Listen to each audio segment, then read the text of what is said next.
Hello बच्चों, आज हम क्लास 9th का matter in our surrounding chapter पढ़ने जा रहे हैं। वैसे भी गर्मियों की छुट्टियां चल रही हैं, आप सभी अच्छे होंगे। और बताना आप क्या कर रहे हो गर्मियों की छुट्टियों में, कमेंट बॉक्स में सभी अपने अपने जवाब ज़रूर देना। अगर आप अब गर्मियों की छुट्टियों में पढ़ाई को भी काम में लोगे, सबसे अच्छी बात ये होगी कि आप पूरी साल सभी बच्चों से आगे मिलोगे। अगर आप छुट्टियों में भी पढ़ाई कर रहे हो तो आप सभी बच्चों से आगे मिलोगे पढ़ाई करने के बाद।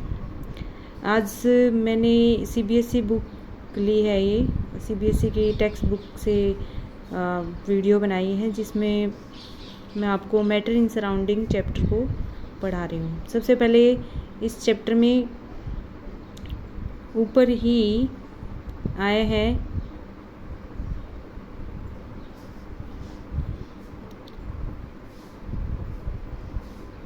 जैसे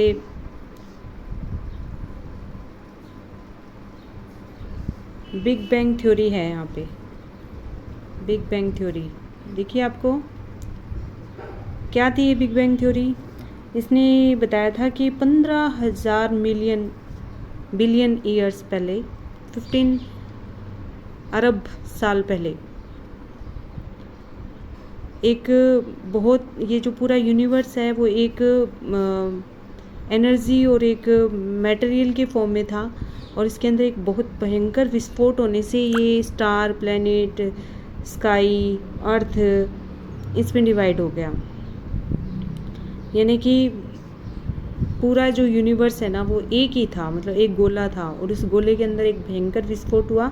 उस विस्फोट से ये यूनिवर्स है वो बहुत सारे पार्ट्स में डिवाइड हो गया।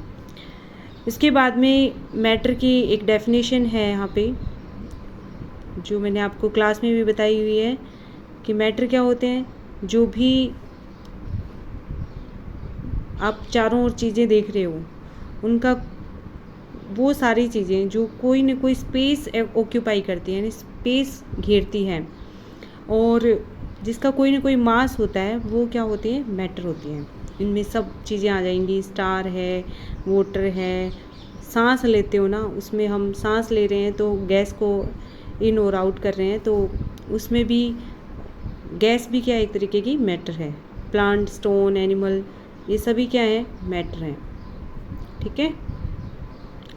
इसके बाद में वापस से मैटर की डेफिनेशन है ऑक्यूपाई स्पेस एंड हैव मास, तो ये अच्छे से याद होना चाहिए।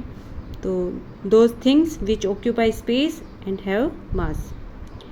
नेक्स्ट जो मैटर की डेफिनेशन है या मैटर को डिवाइड किया है, वो अपने भारतीय इंडियन जो फिलोसफर हैं, भारतीय दार्शनिक हैं, उन्होंने मैटर को 5 भागों में डिवाइड किया है। लाइक दैट, जैसे air, earth, fire, sky and water. Sky and water. इसके अलावा ग्रीक ल्यूसिपस और डेमोक्रेट्स, 2 यूनानी फिलोसफर हुए हैं, इन्होंने मैटर को सबसे छोटे छोटे पार्टिकल से मिलकर बना हुआ बताया है। और ऐसे पार्टिकल, ये जो छोटे पार्टिकल होते हैं ना, इनको एटम कहा। और ये एटम है ना, हम खुले आंखों से इनको नहीं देख सकते। और ये भी बताया कि इनको could not be cut into the parts, इनको हम छोटे छोटे पार्ट्स में डिवाइड भी नहीं कर सकते। इसके बाद में आगे जैसे जैसे अलग अलग साइंटिस्ट हुए, आज मॉडर्न जो साइंस है उसमें मैटर को 2 प्रकार के क्लासिफिकेशन दिए गए हैं। पहला है फिजिकल नेचर के आधार पे मैटर, दूसरा है केमिकल नेचर के आधार पे मैटर। और ये दोनों ही क्लासिफिकेशन इस चैप्टर में हम पढ़ेंगे, और उसके बाद में ये चैप्टर ख़त्म हो जाएगा। तो उसके बाद में एक अरिस्टोटले यानी अरस्तु हुए हैं, अपने फिलोसफर अरस्तु। इन्होंने भी मैटर को डिवाइड करा, यानी क्लासिफिकेशन मैटर का बताया। तो इन्होंने मैटर के क्लासिफिकेशन कितने पार्ट में बांटा, 4 पार्ट में बांटा। कितने में बांटा, 4। पहला मेड ऑफ 4 प्राइमरी और एलिमेंट सब्सटेंस। कौन से 4, fire, air, water and earth. जबकि हमारे जो इंडियन फिलोसफर थे इन्होंने कितने पार्ट में बांटा था? Air, earth, fire, sky and water. ठीक है, यानी पंच तत्व में बांटा था। ठीक है, इनको हिंदी में क्या बोलते हैं? पदार्थ। मैटर को हिंदी में क्या बोलते हैं? पदार्थ। तो इंडियन फिलोसफर ने पंच तत्वों में यानी air, earth, fire, sky and water में बांटा, जबकि अरस्तु ने 4 तत्वों में बांटा, fire, air, water and earth. आज आपको यहीं तक पढ़ाऊंगी, आगे की क्लास कर लेंगे। अब मुझे आप कमेंट बॉक्स में एक क्वेश्चन का आंसर दोगे कि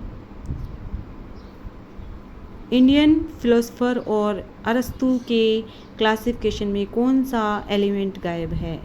ठीक है, किस तत्व को अरस्तु ने अपने मैटर के क्लासिफिकेशन में शामिल नहीं किया है, तो ये आप बताओगे। और ऐसे ही बढ़िया बढ़िया वीडियो देखने के लिए रोज़ाना मेरी क्लास अटेंड करोगे, लाइक करोगे, सब्सक्राइब करोगे। Okay bye, thank you for watching video.